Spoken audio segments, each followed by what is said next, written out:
这个是旧金山唐人街的东华医院啊，就是李小龙出生这个医院。咱们看一下这个医院现在有没有这种紧张的气氛。嗯，它这个写着洗手间只供患者及访客使用，不对外开放。然后这个写的是，如果你曾到美国以外国家旅游，或者最近曾出国旅游，并且有发烧、咳嗽、呼吸困难，请立刻告诉工作人员啊。这块要登记啊，这样的啊。怎么样去在咳嗽的时候挡着鼻子？当您咳嗽或者打喷嚏的时候，用纸巾盖住口鼻，或者用上衣袖子啊，不能用手去捂鼻子，戴上口罩啊。所以你看这边也开始登记了啊，就是排查啊，就是到美国之外的国家旅游啊，或者说最近出国旅游的，那么需要登记排查。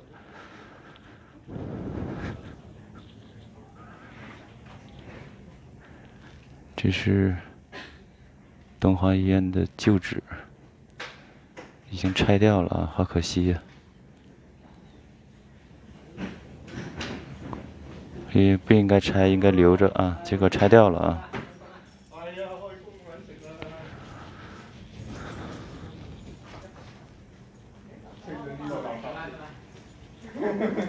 收咗佢嘅先，係啊。好啊，新年好啊！我做咗呢個，Thomas，係啊，Thomas，去甩紙，甩紙，嗱我翻工嘅，係啊，而家我这个就是李小龙的这个牌儿。我本來今日就唔係，我做星期五、星期六嘅，揾亚洲美国艺术基金会呈现这个终生成就奖。李小龙出生于1940年11月27日，在中国医院，在旧金山。在李小龙去世之后25周年，98年7月20号赠送的啊。就是东华医院就是这么一个样子。大体就是这样。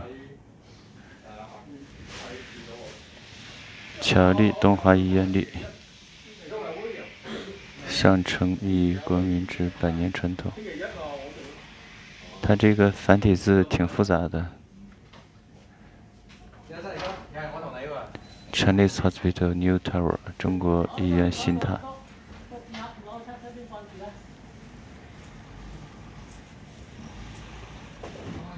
大体就这意思吧。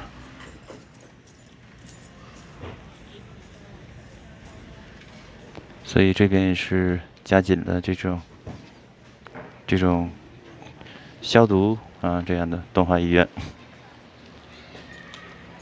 反正就是不能用手去揉眼睛，不能去抠鼻子。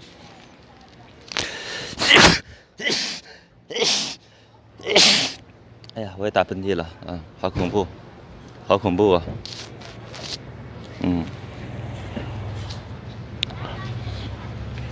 再见了，再见了，这就是东华医院啊，再见，拜拜，拜拜，拜拜，拜拜，拜拜，再见。